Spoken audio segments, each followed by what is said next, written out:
Hi HR Nation, it's Chris Rainey. Welcome to HR Leaders, the show where we interview today's most successful and innovative HR practitioners 5 days a week. Today we're very lucky to be joined by Pat Wadors. Pat is the Chief Talent Officer and CHRO at ServiceNow. Pat, welcome to the show. How are you? I'm awesome. Thank you. Thank you very much for joining us. I really appreciate it. For those that don't know you, Pat, in the HR world, fill in the gaps. Tell our listeners a little bit about yourself and your journey to where we are today. All right. So I love the craft of HR. I kind of stumbled on it when I was in college and decided that I wanted to run HR as a career. So I'm odd in that sense. I kind of knew where I wanted to be. And what turned me onto it, I went to a career counselor in university, and they said, here's what you love, teaching, social work, or this thing called HR. And I'm like, that's funny. My dad and my uncle both are in HR. And so I interviewed him. I said, why do you do what you do? What do you love about it? What do you hate about it? And my uncle was the pivot point. He said, honey, he goes, on average, globally around the world, a company's operational expense, 80% is related to the cost of talent. 80% of a company's OpEx is talent. And I'm like, what do you mean? Compensation? He said, no, the cost compensation is included, but your benefits, it's the tools I give you, it's the facilities in which you sit, it's the training I provide you, it's all the perks. It's the whole wraparound of what makes the need for talent, supporting of talent, onboarding of talent, et cetera. And he goes, so on average around the world, it's 80%. If it's a service organization, it's in the high 90s. If it's capital intense, it could be 25, 30%, depending on the model of the company. Needless to say, talent is critical for a company's success. You dial the right knobs, you get outperformance, you compete better, you're healthier, et cetera, et cetera. So he pauses and he goes, so what do you want to do? You want to be a recruiter? You want to go into comp? What do you want? And I go, I'm going to run HR. He goes, no, really, what do you want to do? And I go, I'm going to run HR. And so he took me up on that. He was my first coach. And so the first decade of my career was learning the craft. So the methodology was spend 3 years in each domain to really master it. So 3 years in compensation, recruiting to technical recruiting, employee relations, did M&A, so did some benefits. So kind of built the foundation of what I need to lead. And then the next piece was learning how to lead and manage others, right? First, you learn how to manage, what makes a great manager, and then what makes a great leader, and how do you inspire, and how do you create a vision, and how do you become strategic as well. And I call it porpoising. So see a vision, see where your opportunity is that aligns to the business needs, and then porpoise down and make sure you get all those knobs correct to operationalize it to achieve your vision for the company. And so each move I've made, that first decade was learning that craft, and the other moves was to learn industry. So if you would look on my LinkedIn profile, you would see different industries from semiconductor to entertainment to Calvin Klein cosmetics to internet, med device. And the purpose of that was to do two things. One was to continue my learning agility. I wanted to learn different businesses and markets. And the second thing was to show the agility of people. I think if you can solve the talent problems and create uplift for a company and learn these different models and how we compete, that just benefits me in the next gig and the next gig. So, and here I'm on my next gig. That's pretty amazing. I love how calculated your journey's been. It's very rare. I think 99% of the people I speak to, they accidentally fell into HR. I know. I'm an oddball. You are. And it's very, I love the way you broke that down, by the way. The fact that you spent your time in different areas of HR to understand the bigger picture. And then you took it a step further and say, you know what, now I need to understand different businesses and different industries and the leadership that comes with that. I love how calculated you were from very early on. That's very rare that you were so strategic about how you're positioning yourself and your own learning. Very, very interesting. So where we are today, what is it that really occupies your mind on a day-to-day basis? Gosh, so I'm a self-professed builder. So maintaining something bores me. I know, and I don't want to create a problem just to solve it or to throw change in because it seems fun for me. So I'm a change catalyst. I'm a builder. My mission, no matter where I work, is to build a high-performing, healthy company that scales. And At LinkedIn, I was there for 5 years. We got acquired by Microsoft.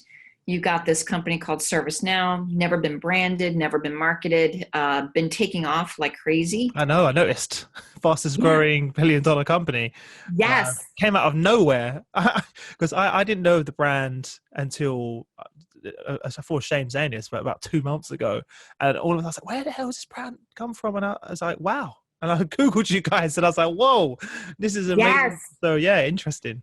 So when I made the move and made the announcement, like, where in the world are you going? And all of a sudden they'd Google and they'd research and like, Yeah. holy cow, this is something. And I go, yeah, that's why I'm jumping. It's Mm, something. yeah. And they have a new CEO who I just think the world of, John Donahoe. He used to be the CEO of eBay and he grew that company.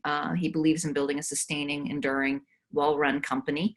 He's very human in his leadership. He's a servant leader, as am I. I serve the employees. And so we aligned on values, and they didn't have, for the size company's growth, a robust HR function. So they didn't have all the recruiters. They didn't have business partners. They didn't have a diversity strategy and process, learning and development. So I actually, for the first time in my career, am onboarding with a new leader, transforming culture, branding a company, and building my function from scratch. Like, I've never done that. So I'm excited. Like a kid in a candy shop. Yes. A little overwhelming, but I No. go home giggling. Yeah, but that's the thing, right? It's exciting. It's a lot of work, but when you love what you do, you can now take all of this knowledge and experience you've gained throughout your career and really create something, the foundation for future success to support such a rapidly growing organization. And as you said, without having a robust HR function, that's not going to be capable Right. to achieve those results. So it's very exciting. Looking back on your career, could you share perhaps a project or a transformation that you've been through with our listeners that stands out to you that you're most proud of, that's quite memorable to you looking back? Yeah, there's two, I think, and I'll try to be brief. Sure. No, take your time. So one was, I was, after that first decade of kind of learning the craft and going deep, I was getting promoted, I was getting great jobs, and I was close to hitting 30, and I didn't know if I was really good in HR or was I really good at business. And in HR, practitioners, sometimes you can work for weeks and months and not know your impact. Like in sales, you have your quota attainment. As a recruiter, you can close a rec. But if you're coaching others, if you're building strategy and culture, I mean, it's an evolution of time that you don't get to go home fulfilled all the time. And so I wasn't sure if I was translating our craft to the business in the right way. So I was at a company called Medco. It's a mail order pharmacy benefit company, like a benefit plan. Mm-hmm. And we got acquired by Merck Pharmaceutical. And I got to know the sales leaders. And after the deal was done, I naively, innocently went up to the head of sales of Merck and said, hey, I want to join sales. And the guy goes, awesome. Do you have a pharmaceutical background? I'm like, nope. Have you ever sold? Nope. I noticed that as well, by the way, your LinkedIn. That surprised me. I saw that and I was like, oh, okay. Interesting. Yeah. And he goes, are you in the sciences? Nope. Like all these nopes. And I go, I want to know if I'm great in business. I want to understand the rhythm of the business. I want to have the sense of the quota. I want to understand when you roll out programs, what do you not want to disrupt? What's the natural cadence? I want to learn. And he goes, well, really think about that. And I think he was like kind of patting me on the head a little bit and going, because I'm in my 20s, and he's like, all right, think about it some more. This seems such a segue from what you've been doing. Is this, you sure what you want to do? Think about it and come back. So off I go. I think about it only one night, and I come back the very next morning, 8 a.m., knock on the door. Jim, I'm here. I thought about it. And he starts laughing as secretary is trying to block me from going in the office. Like, you don't have an appointment. And I'm going, you told me to think about something and I'm coming back. And he starts laughing. And I said, I really want to do this. And he goes, all right, here's your first coaching lesson for sales. It's always the with them. So what's in it for me, Pat? Why would I even want you in sales? You don't have any of my criteria. You don't meet anything I need. Why would I take But you're resilient already. Yes. And I go, oh, I thought that was obvious to you. And I threw him back. He goes, what do you mean obvious? And I said, you just bought a mail order pharmacy benefit plan. That is the funnel in which you will distribute the drugs from Merck, correct? And he goes, yes. And I said, who do you sell that funnel to? And he goes, excuse me? I said, who do you sell the funnel to?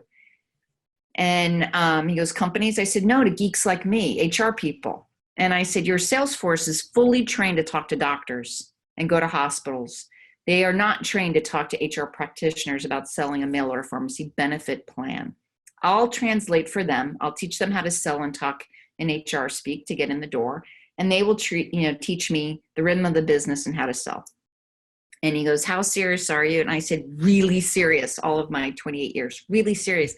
And he said, all right, close your eyes and put your finger on a map. And I did, and it was LA. And he goes, I want you there in 48 hours if you're serious. And I said, all right. I broke my lease. I broke up with a boyfriend at the time. I called my dad up and I moved to California. So is that how you ended up in California, Ben? Yeah. And so I did that for 3 years to learn the business, and it was phenomenal. I did exactly what I wanted to do. And then when I went back into HR, I had this huge respect for the business. I had language. I knew a P&L better. And then I jumped out of HR again in applied materials and semiconductor, again, to implement Oracle and ERP system, again, to look at process design and change management. And I did some operations building to understand how to talk to customers and stakeholders and map things out. So each time I've jumped out of HR actually became a catalyst for further learning and this acceleration for me in my career. Did you know going in, first and foremost, amazing story. Did you know going into that, the impact that it would have on you today? Was you self-aware enough? Because it feels like one of your biggest traits is you're very self-aware of what your needs are. And that's not a skill that many people have, that you were self-aware enough to really plan your career. And was this plan, did you think that it would have such an impact on where you are now and looking back? I knew it would have an impact in terms of my value to running a business. So I see myself as a business leader that happens to run the function of HR. I think I have the coolest gig in any company. I have the sexiest job beyond a CEO, beyond the CFO, beyond anyone else, because I get to play in everyone's sandbox and make them a better them and help their function be healthier. I get to learn a ton. No day is like the other day. Like, it's never boring. So I love what I do. And I think learning the business I thought was natural.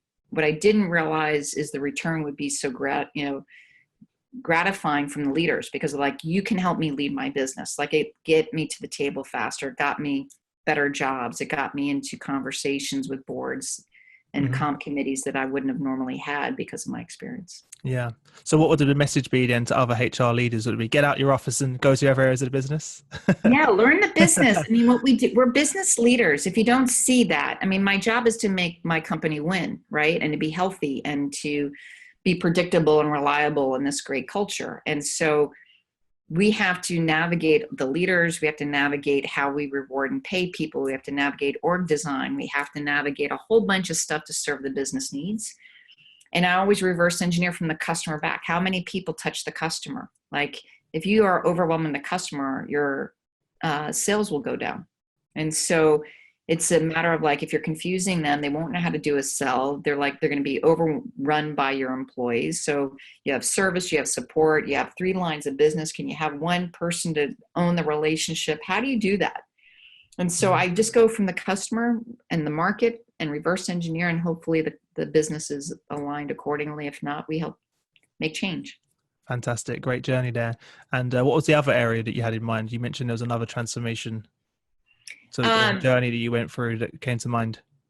So I love mistakes because I learn from them. And so I made a brilliant, beautiful, ugly, awful mistake. Great. I'm glad. Let's go into that. The best learning comes from mistakes, as you said.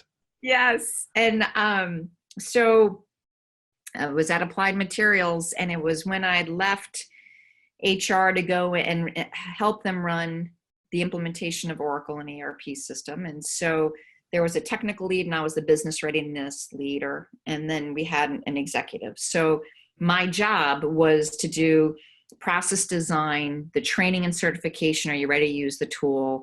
The communication, the change management, the disaster recovery planning, a whole bunch of stuff, right? The technology is one thing, but getting it documented, understood, and bought in by engineers to sales it's a big deal globally.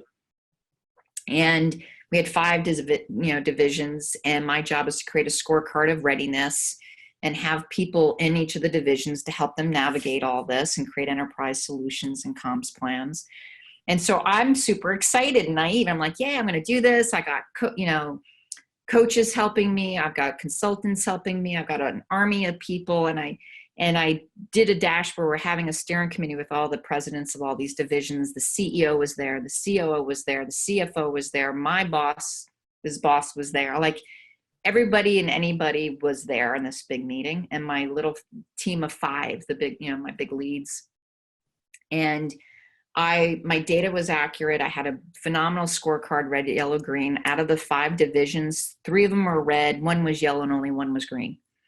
And so basically my scorecard said we were failing, but I was proudful because my data was right. Like I was so excited. I knew what I was talking about.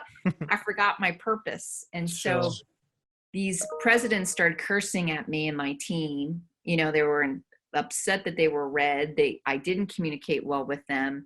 They were frustrated with my lack of understanding. I'm like, my team, a couple of members of my team were crying, and I'm like, please leave. Like, I don't want you to be part of this. I should have shielded them. And I find I'm losing ground. And it was the CEO that turned to me and said, Pat, I appreciate all the hard work, but you can see we're not getting where you want to go. This is not how I think you wanted it to go. I need you to go back and rethink this. This meeting has been a failure. And I went, oops. So I left with my boss, and I turned to Steve and I go, Steve, that sucked. I'm mortified. Like I crashed and burned in front of every executive in this company. My career is dead. Wow. Like I want to grow up. And he goes, yep, you did. And I went, and tell me how to get out of the hole. And he goes, nope. And I go, what do you mean nope? And he goes, I want you to think about this because you really screwed up. I think you missed the ball completely. And I'm like, well, you're my manager. You're supposed to help me. And he goes, no, I think this one you need to learn on your own. And I go, this is bigger than me, Steve. This is going to impact the product, the whole initiative, everything. And he goes, well, come back to me tomorrow and let me know your thoughts. And I'm like, just pausing. And he goes, look, the biggest thing is not that you fell down. It's how you pick yourself up. Now go home. So I go home, I come back the next day, and it dawned on me that I was so I had such pride that I was accurate. I wanted to be the smartest person in the room, not the wisest. My job was to make the company successful. I failed. I should have done everything before that meeting to make all those boxes yellow or green. I should not have gone in there thinking my data is all that in a bag of tricks. And so I missed the mark. I chased the wrong rabbit, as I call it. I went after my accuracy, not supporting the business. And I lost their trust in me. I lost their partnership. So I said, I was wrong. Here's what I did wrong. And I'm going to go to each of these presidents and apologize and work night and day for the next X amount of time necessary to fix everything because they deserve my best work. I should have been there making them successful, not reporting on their failures. And he goes, that's the lesson. So I think I spent the next 3 months, 7 days a week, fixing my mistakes till they got healthy. Wow. And it was such a learning that there's not a problem I found today. There's not a mistake I've made today that I'm like, hey, this is what I learned. This is what I screwed up. Let's fix it. Let's do it. Like, it's just made me more resilient and more energized to learn. It's how you pick yourself up. Yeah. So what's the main lesson that you took away from that? It's owning the mistake, recognizing my job is to make the company successful, wasn't to be smart. Interesting. And I think you have to go through those hard times so that when it happens again, you're prepared for it. I think one of the reasons why I've been quite successful is that I didn't have the best upbringing, and it was a struggle and it was hard. We didn't have money. Our family struggled.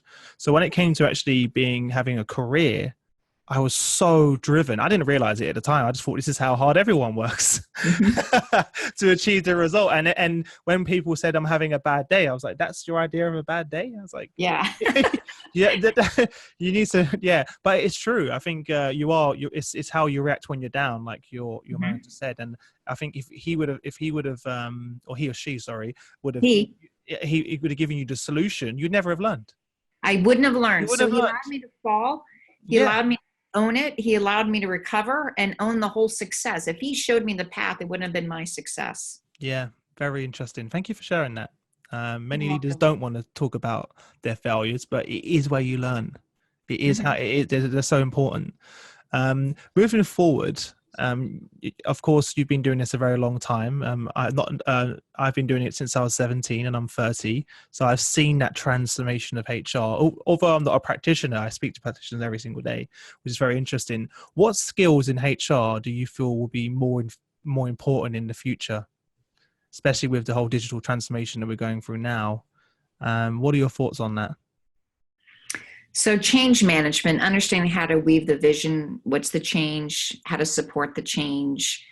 So look around corners. I think we have to be more futuristic in what could be.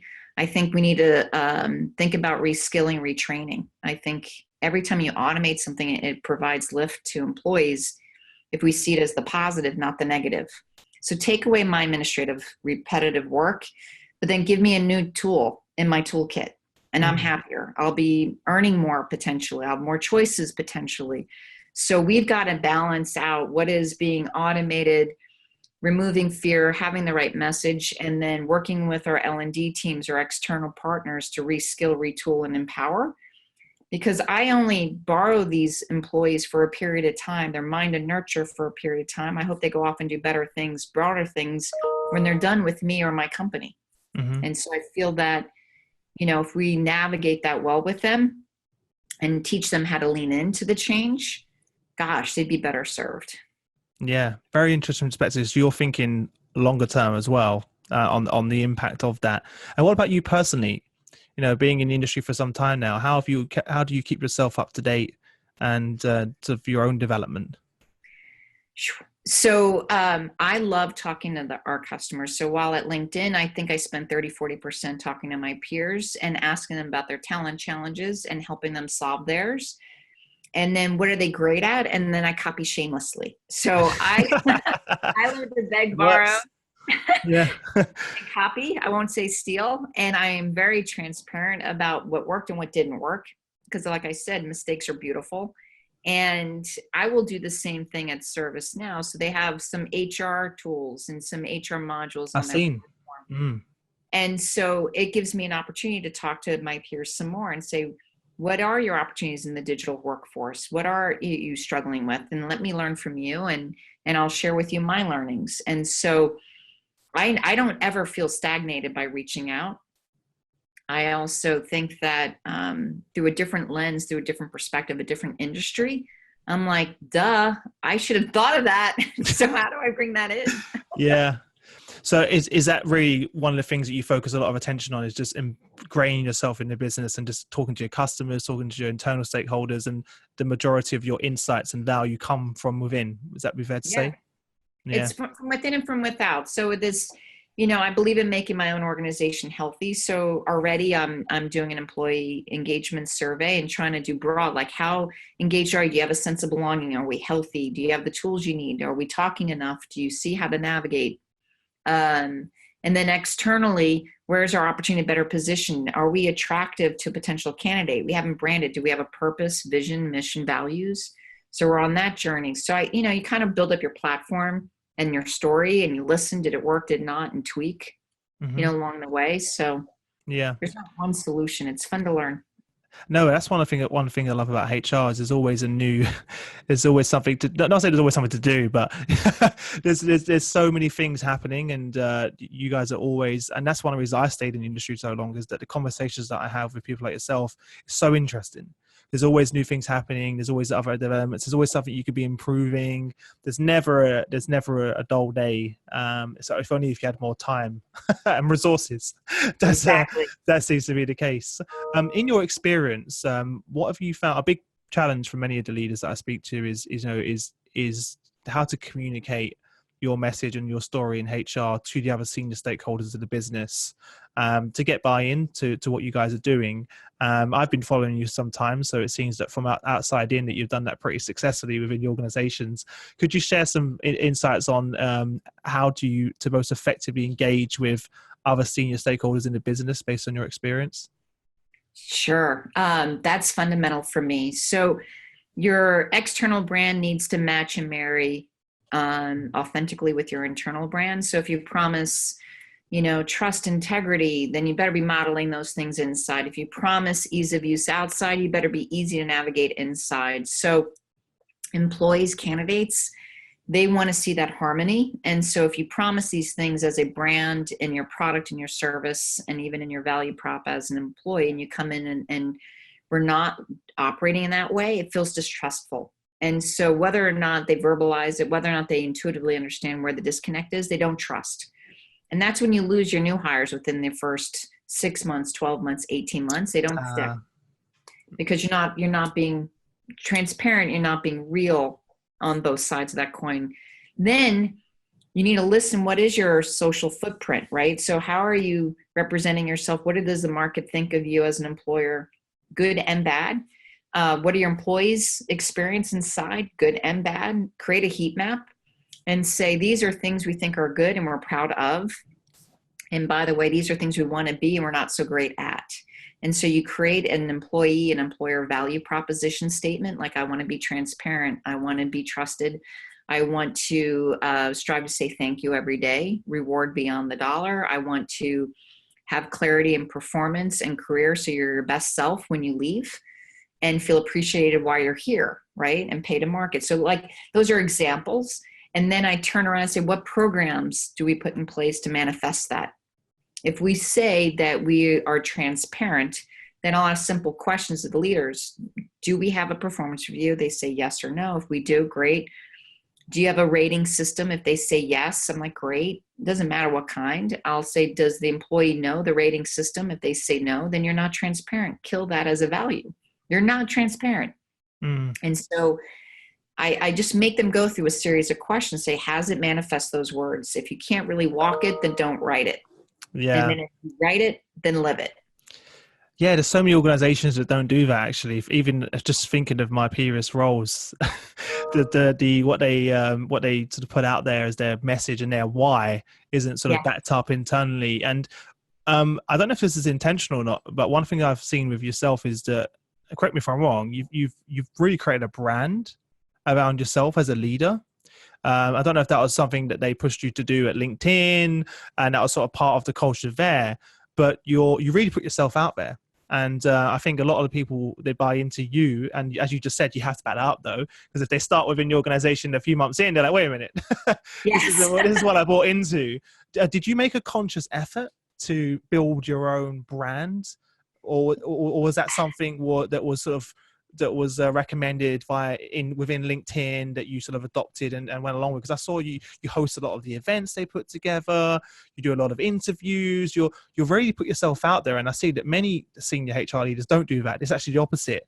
They try and sort of hide behind closed doors. I don't know if it's intentional or not, but there's not many leaders like yourself that I see that really embrace the role and utilize that. So it's a bit of a random question. I don't ask this question. No, I really was interested to ask you that question.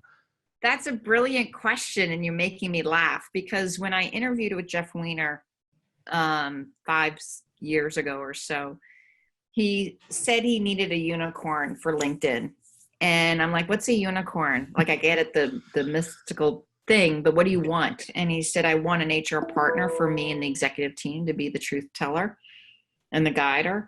I want a functional leader that knows how to build the HR function and make it world-class for this company. We're in the talent space. We deserve to be world-class. And then I need someone to be externally talking to our customers and learning the future and helping guide those conversations, right? Be part of that storytelling. And I'm like, awesome. Well, I'm a racehorse, not a unicorn. That third thing I don't do. I am not public. And he goes, but I've seen you talk. Yeah. Like, I know you do it. And I said, I'm an introvert. You're not an introvert. No way. I'm not accepting it. No, you're not. He doesn't accept it either. You're not an introvert. I don't know who told you that.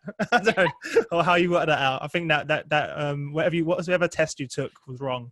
So go on, sorry, carry on. I'm not shy, but I do get energy by myself. And so what I realized my first year at LinkedIn, I said, I'm not going to talk to customers for the first 9 months. I want to authentically understand the business, the product, and how we work it to be able to talk to my peers, because I never want to give them BS. And then I started talking, and then I realized that they have problems I can help solve. So not only am I helping my employees, but what if I helped your employees and your employees? What if I helped create healthier companies around the world, and just by giving tips and tricks? Mm-hmm. And what if I accelerated my growth in my team and my company by learning from you? And so that was pushing me out. And then they were like, could you do Talent Connect? And I'm like, no, I'm scared. I'll introduce somebody. My hands would sweat. And then I'm like, what's my purpose out there? And so when we were able to align my purpose and passion for my function, my craft, and treating people beautifully, and sharing learnings and mistakes, then I became more verbal, because I thought HR is sexy. I don't think we share it enough. Number one. Number two, I think the world is evolving and our craft has to evolve. And if it takes some risks, I'm willing to take it to make it better. And third, because of who LinkedIn is, people had so many questions. How can I not take the time to answer? So I feel compelled to do these things because I want to learn and share as well. Does that make sense? No, So 100%. I'm trying to do something similar myself with the podcast. I almost sometimes feel like an imposter on my own podcast sometimes because it's not normal. You know, I wasn't being in front of a camera, speaking to you like yourself. It's not where I'd see it's comfortable. But a lot of people say, "Oh, you're really good at it, Chris." I'm like, well, I like challenging myself to do it, and I wanted to do it for the same reasons that or some of the same reasons that you did, and you look really, really comfortable on that stage. You commanded that stage, and thank you. it was quite refreshing that you put HR honestly on a pedestal. But I think more leaders should do stuff like that. Obviously, great internally, but also for your brand externally is huge. I came across the videos multiple times on LinkedIn, and you could see all the different other HR leaders like yourself that have viewed and commented on the interviews you did with different people in the organizations, and it was really you leading the conversations. And to see HR in that position for me is sort of was quite ahead of its time for where we are now. So. Thank you. Yeah, so it's great. I was surprised that it wasn't something that came natural to you. I certainly wouldn't have guessed that at all. And I didn't write my first blog until 2016 because one of my customers inside the company said, write a piece about being an introverted leader. Like I wouldn't see as introverted. And I said, well, I learned how to express myself because my team deserves to know who I am. And so if I feel like it helps someone, I will talk. And then he bugged me for 5 days until I wrote my first blog. And then I started blogging because people would react to it and learn from it. I'm like, shoot, if I can help a couple people, why not spend a couple hours? Yeah, that's how it starts. And then you get more obsessed with it. And then it comes. Yes. Exactly what happened. I was like, I'm going to do one podcast a month where I share some insights. And now I'm trying to do one every day. So yeah, you're aggressive. More power to you. Well, thank you very much for sharing that. A very, very, very interesting insight into your mindset. And I still think one of the things I've noticed from speaking to you is your ability to be so self-aware of your team's needs. And despite it may not be something that comes natural to you, you're challenging yourself to help your team, your business. And that's fantastic. And that is a credit to the success that you've had. Being able to think outside of that and approach that, which is great. Running towards challenges rather than away from them, which is always difficult. Well, look, yeah, very difficult. Well, that leads us quite nicely onto the quickfire round, where I'm going to ask you 5 questions, and you have no longer than 30 seconds to give us some amazing answers. Are you ready? Oh, no. Yes. You should have started with, oh, no. What was the number one thing that was holding you back from being a senior HR leader? Being an introvert at first. Mm-hmm. And how did you overcome that? I think you just told us. I learned from a coach. Someone told me, find your voice. And then I got angry because I have so many voices in my head giving me ideas that I can't pick one or two. And then she gave me a tip. She said, if you hear the same voice twice, speak it. So I started, if I heard it 4 times, I'd share it. Now, if I think of something twice, I push myself to say, hey, wait a minute, here's my thought, and see if it has an impact. Fantastic. It's a great cue as well that you now have. That's a great cue that everyone can use. That's great. What's the best piece of business advice that you've ever received? Embrace your mistakes, own them, and pick yourself up gracefully. Teach others what the mistake was so they don't bump into the same wall. Fantastic. What's one book that you'd recommend to our audience and why? I think the one that's got me recently was Reid Hoffman's book, The Alliance, talking to Reid, who's the founder of LinkedIn, about the tour of duty and having honest conversations between employee and employer about what's the gig, what do you need me to accomplish for you and in service of the company, and then how are you going to treat me, what are my expectations, and be okay that it's a journey. So I stay with you 2 to 3 years, and the next gig comes up, maybe I stay with you in the next evolution of what my role is, maybe I go somewhere else, but it doesn't feel like I'm bound and it's hidden and it's disloyal to continue to evolve. So I think it's worth a read. Changes the way you look at a job. I'll certainly link that up in the description for everyone. Can you share one internet resource that you use to keep up to date with current events and stay in tune? You can say LinkedIn because you're probably going to say it. What would they would be upset, wouldn't they? If you didn't say that, then you get a call, you get a phone call from a few people there. Is there anything else that you use? Any online resources or any other stuff, or is it mainly just LinkedIn? It's LinkedIn. I mean, I might go sniffing around another article that came and got talked about on LinkedIn. LinkedIn's my go-to. I got to say it. No, of course. Listen, I knew it was coming, and you're not, and everyone, it seems to be the number one. So I'm gonna tag all the team into the podcast now on LinkedIn just to say you guys have done something really well here. They know that already. What's one thing about your business that most excites you today? My current business, it's the build. It's the build. Mm-hmm. Like creating. It's the journey. The journey is the most exciting part. That's what people don't realize. Everyone has a goal, but for me, I love the journey. When I achieve something, I actually go, "Oh no, I'm there now." Exactly. I want something new. It's quite an unusual trait to have, though. I noticed you mentioned that in the beginning of the podcast, and that really stood out to me. Is many people that I speak to, when they're finished the journey, they're like, "Oh no, it's no longer. There's something else to do now. What am I going to do next?" Well, look, thank you very much. You've been an amazing guest. I really appreciate you taking the time to join us. There's certainly some great actionable advice and experience that I'm sure that will help many of our listeners on their journey. So thank you. Thank you. Give our listeners, if there's one message or one parting piece of guidance that you could give to HR leaders, what would that be? Be curious. Questions are worth more than answers. Fantastic. Well, guys, head over to hrleaders.com as always. There you'll find the episode, the show notes, the links to everything we've been talking about. Pat, thank you again. And it's very exciting times ahead for you. I'm looking forward to speaking to you in 12 months' time for an update. All right. See where you are. And, Me too. Yeah, I'm sure. And I wish you all the best until we next speak. Thank you so much. Appreciate Thanks. what you do.